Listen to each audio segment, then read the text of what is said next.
Ini adalah undangan dari Presiden Macron yang sebenarnya sempat tertunda. Jadi waktu itu saya kalau tidak salah bulan April kunjungan yang diharapkan dilaksanakan, namun waktu yang tidak cocok pada saat itu. Dan pada saat kunjungan Presiden kita ke Paris itu juga dalam pertemuan kedua kepala negara waktu itu, Presiden Macron kembali mengundang dan mengajukan tanggal yang saat ini. Jadi karena sudah diajukan dua kali, ini yang kedua beliau Pak Presiden memenuhi undangan ini dan hadir di Paris dalam rangka kunjungan kenegaraan tersebut sebagai kunjungan balasan dari kunjungan Presiden Macron ke Indonesia.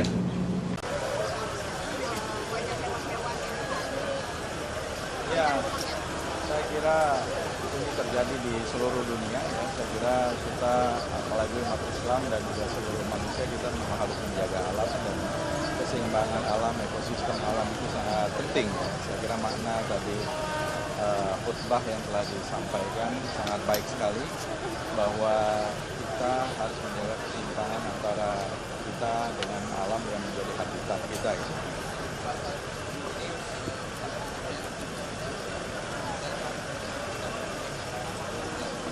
Ya kan tahun lalu di sini, ya, tahun ini kebetulan bertepatan juga dengan kunjungan kenegaraan, state visit. Artinya kita kan bisa bilang saja tidak harus selalu di sini, dan Presiden melaksanakan sholat Idul Adha di Prancis. Sudah terbit, tapi sedang kita edit dengan pewajahannya di Chinese-nya. Insya Allah nanti ada. Iya.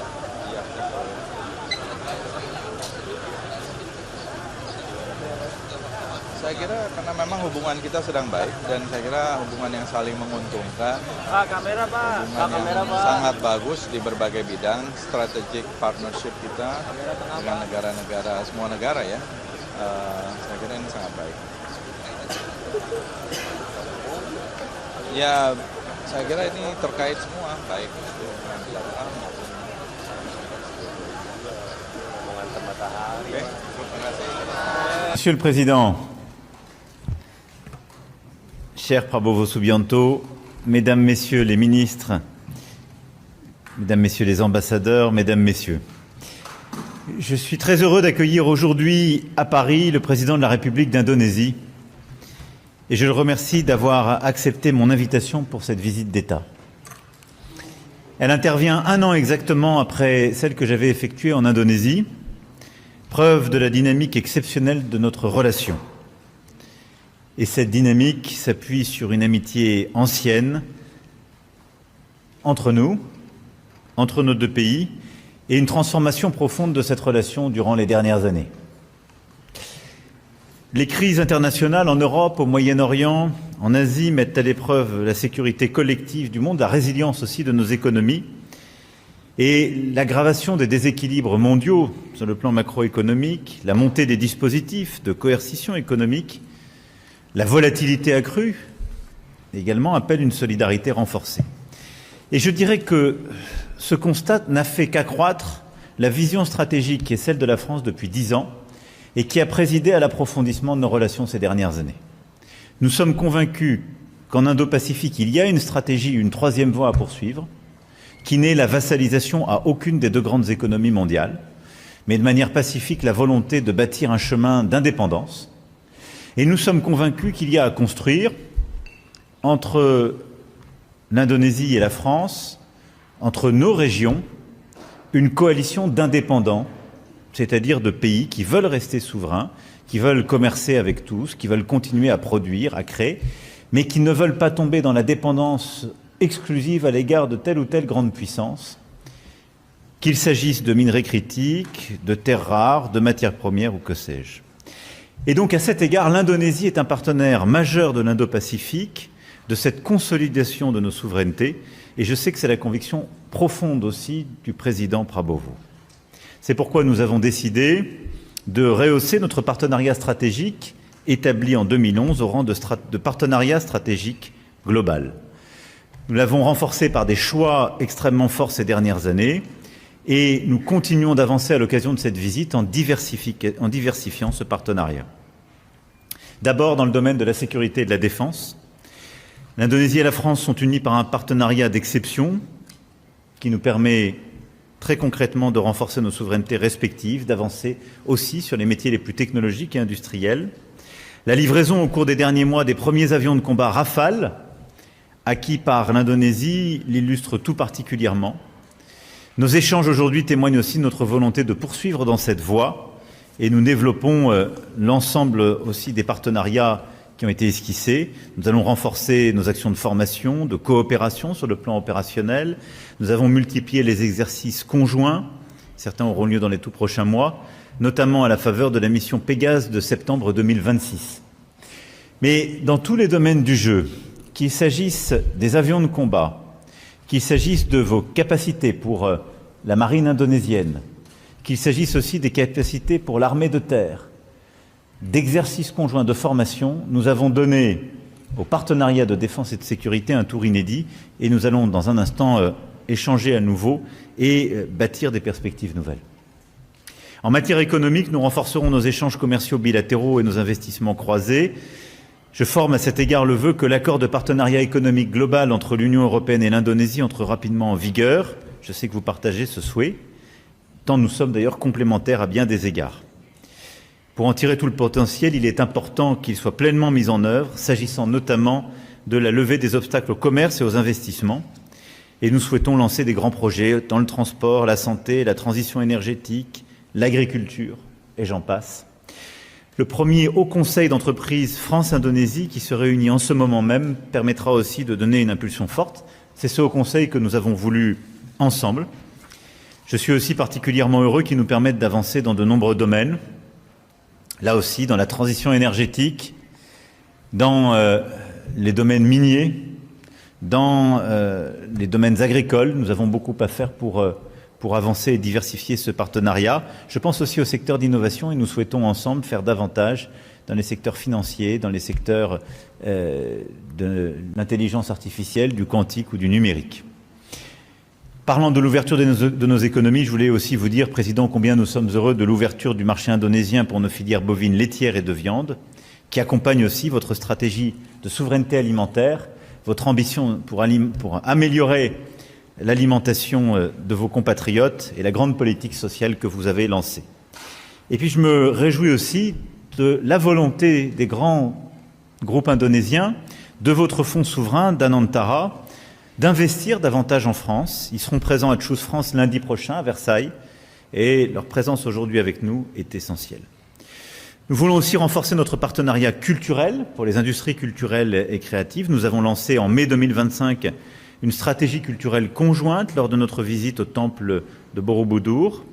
Et cette stratégie a connu des avancées importantes ces derniers mois, que nous parlions de musées, de livres, de cinéma ou de mode. Dans le cadre de l'année de l'innovation France-Indonésie 2026, nous sommes également convenus d'approfondir et de mieux structurer notre coopération scientifique, technologique et universitaire. Et nous adopterons parmi les déclarations aujourd'hui une déclaration conjointe dans justement ces domaines. La France souhaite accueillir plus d'étudiants, de chercheurs, de talents indonésiens. Et la Fondation France-Asie va lancer un chapitre Indonésie qui participe de cette même ambition et qui permettra aussi la mise en place d'un programme annuel de Young Leaders réunissant des jeunes personnalités de talent engagées dans le développement de nos relations. Enfin, évidemment, nous échangerons avec le Président sur les grands dossiers internationaux, le conflit entre les États-Unis, Israël et l'Iran, qui a de lourdes conséquences sur nos économies. Et nous avons là-dessus une vision commune, défendre la liberté de navigation, travailler à la déconfliction, ouvrir le détroit d'Ormuz de manière pacifique, refuser toute prétention à privatiser le détroit ou taxer le passage. Et là-dessus, nous avons lancé une coalition internationale pour agir de manière efficace. D'ailleurs, ceci ne vient, et la situation à Hormuz ne fait que renforcer la nécessité d'accélérer la transition énergétique, qui est un axe prioritaire de notre partenariat, et notamment dans le cadre du partenariat pour la transition énergétique juste de l'Indonésie et l'action que nous menons à travers l'Agence française de développement. Nous nous exprimons aussi sur le Proche et Moyen-Orient. Je veux saluer vraiment votre rôle, votre amitié, les positions très courageuses que vous aviez prises l'année dernière pour, là aussi, la paix dans le Proche et Moyen-Orient, votre soutien à la reconnaissance de la Palestine. Et nous sommes aussi engagés pleinement ensemble pour la souveraineté et la stabilité du Liban, où nos troupes au sein de la FINUL agissent ensemble. Et nos deux nations ont en commun d'avoir perdu des enfants pour la défense justement du Liban et de la communauté internationale. Et nous avons cette fraternité d'armes et de sang, d'avoir perdu ainsi nos soldats ces dernières semaines au sein de la FINUL. Je veux ici saluer votre engagement, Président, celui de vos forces armées et notre volonté commune de continuer à œuvrer pour la paix et pour la souveraineté du Liban, au moment même où les frappes de manière indiscriminée continuent, où il y a plus de 3000 morts, en particulier au sud Liban, plus d'1 million de déplacés, la situation est intenable et inacceptable. Et rien ne justifie aujourd'hui les frappes qui sont conduites sur le sud du Liban. Nous appelons à nouveau à la fin de ces frappes, au retour de la paix, de la discussion et à la construction aussi d'une solution pérenne. Je voudrais dire que cette situation, évidemment, ne détourne pas notre attention de l'Ukraine, ni de la pression que nous devons exercer sur la Russie. La France et l'Europe, aux côtés de l'Ukraine, œuvrent pour une paix juste et durable. Je veux saluer, Président, vos efforts de médiation, votre travail sans relâche pour parler à toutes les parties prenantes. Et nous avons eu à chaque fois l'occasion d'échanger sur ce point. La déstabilisation du monde touche hélas aussi l'Asie du Sud-Est, en mer de Chine méridionale, à la frontière entre la Thaïlande et le Cambodge, en Birmanie. Et alors que l'ASEAN occupe une place centrale dans la stratégie de la France et de l'Union européenne dans l'Indo-Pacifique, nous travaillons avec le président Prabowo pour œuvrer ensemble face à ces crises. À tous les niveaux, et je m'arrêterai là, le partenariat entre l'Indonésie et la France est plus pertinent que jamais. Il vient conforter une vision d'indépendance que nous avons pour nos pays. Il vient conforter une vision de respect de l'ordre international et de la paix dans le monde. Et le partenariat qui nous lie est à mes yeux riche d'avenir. Parce que nous avons dans les secteurs de la défense, de l'énergie, de l'industrie, de l'innovation, énormément de choses à faire encore et énormément de solutions à bâtir pour votre région et pour le monde. Je vous remercie infiniment, Président, d'être à Paris. Vous savez que la France vous aime. Elle vous l'avait témoigné le 14 juillet, il y a bientôt 2 ans, et vous êtes toujours le bienvenu dans ce pays.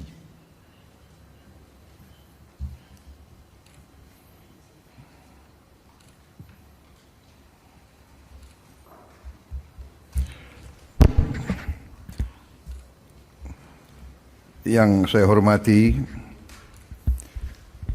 Yang Mulia Presiden Emmanuel Macron, Presiden Republik Prancis, para menteri dan pejabat tinggi Prancis dan Indonesia yang saya hormati, rekan-rekan media yang saya muliakan. Salam sejahtera bagi kita sekalian, bonjour, assalamualaikum warahmatullahi wabarakatuh.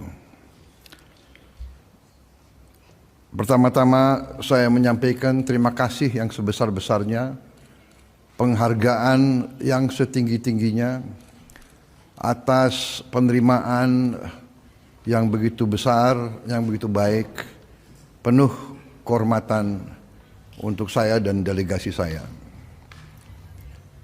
Sebagaimana diketahui, tahun ini saja saya sudah 3 kali ke Perancis.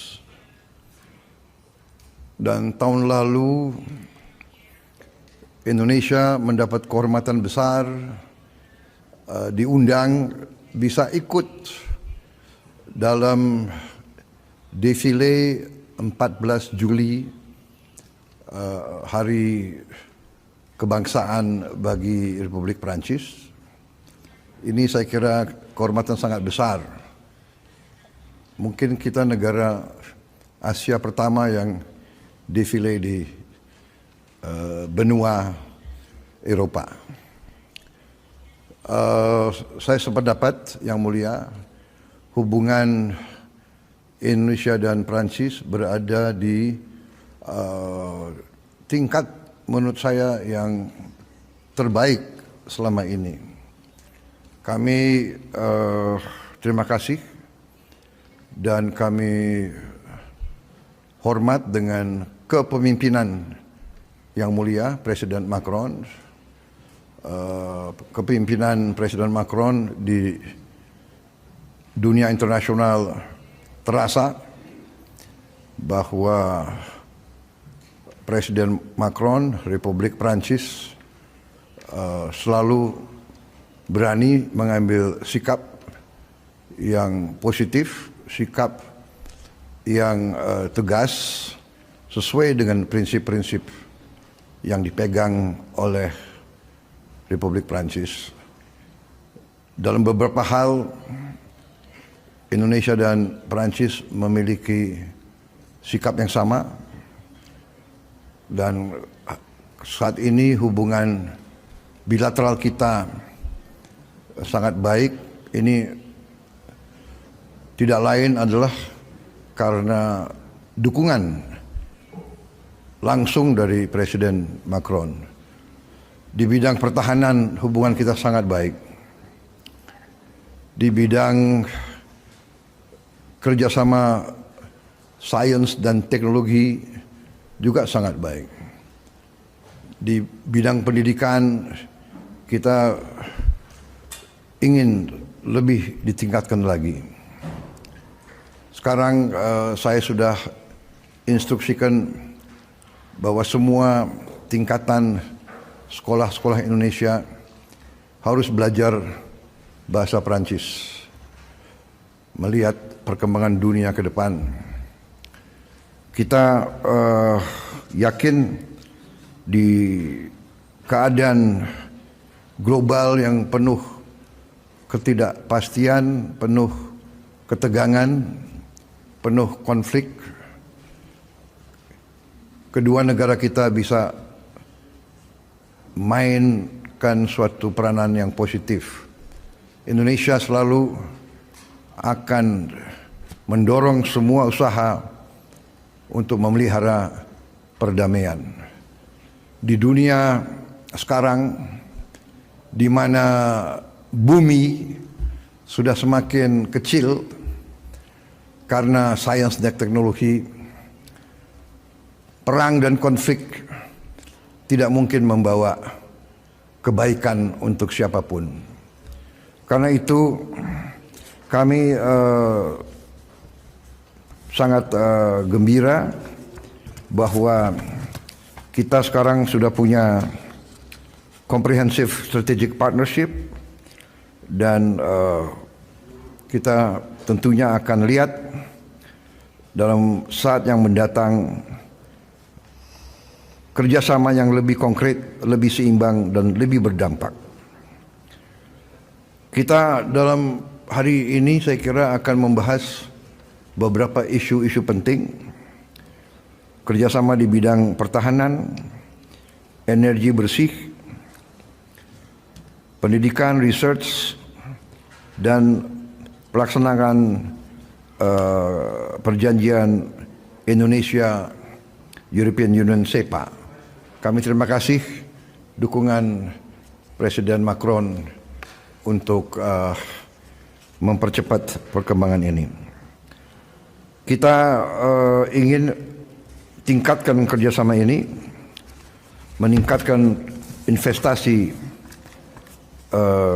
di kedua negara, dan saya sangat gembira dan menyambut baik pembentukan France-Indonesia High Level Business Council. Ini saya kira sangat penting, dan kita akan sangat gembira dengan partisipasi dan kehadiran perusahaan-perusahaan Prancis terus di ekonomi Indonesia, dan Prancis sebagai pemimpin Eropa akan terus memainkan peranan yang sangat penting di kawasan Asia Tenggara. Saya sependapat dengan Presiden Macron bahwa stabilitas Timur Tengah sangat penting dan akan berdampak langsung pada kondisi energi dunia dan rantai pasok global. Karena itu, perdamaian di kawasan Timur Tengah menjadi kepentingan kita bersama. Saya juga sangat gembira bahwa Prancis salah satu pelopor yang mengajak banyak negara di Eropa dan di Barat untuk mendukung solusi dua negara, kemerdekaan Palestina. Indonesia tetap berpandangan tidak mungkin ada perdamaian di Timur Tengah tanpa solusi dua negara, tanpa keadilan bagi rakyat Palestina. Yang mulia, sekali lagi terima kasih atas sambutan yang begitu baik untuk saya dan delegasi saya, dan diskusi kita saya yakin akan membawa hasil yang baik. Indonesia memandang Prancis dan Eropa sebagai kekuatan dunia yang penting, dan kami ingin melihat peran Prancis dan Eropa semakin kuat, semakin kokoh, sehingga kita bisa kerjasama dalam keadaan dunia yang multipolar. Kami yakin bahwa keadaan multipolar itu akan membawa keadaan seimbang dan akan mendukung perdamaian dunia. Jadi yang mulia, sekali lagi saya sangat gembira hari ini. Sewaktu saya masih muda, tiap kali saya ke Paris saya selalu ke Invalides. Hari ini saya diterima dengan kehormatan yang begitu besar. Terima kasih sekali lagi. Semoga Indonesia dan Prancis terus melangkah maju dengan arah yang jelas, komitmen yang kuat. Terima kasih. Merci beaucoup. Mesdames et messieurs. Merci beaucoup. Terima kasih. Terima kasih.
Saudara, kecepatan informasi dan akurasi data adalah komitmen kami. Satu langkah lebih dekat, satu langkah lebih terpercaya. Saksikan Sapa Indonesia Malam di Kompas TV Channel 11 di televisi Anda.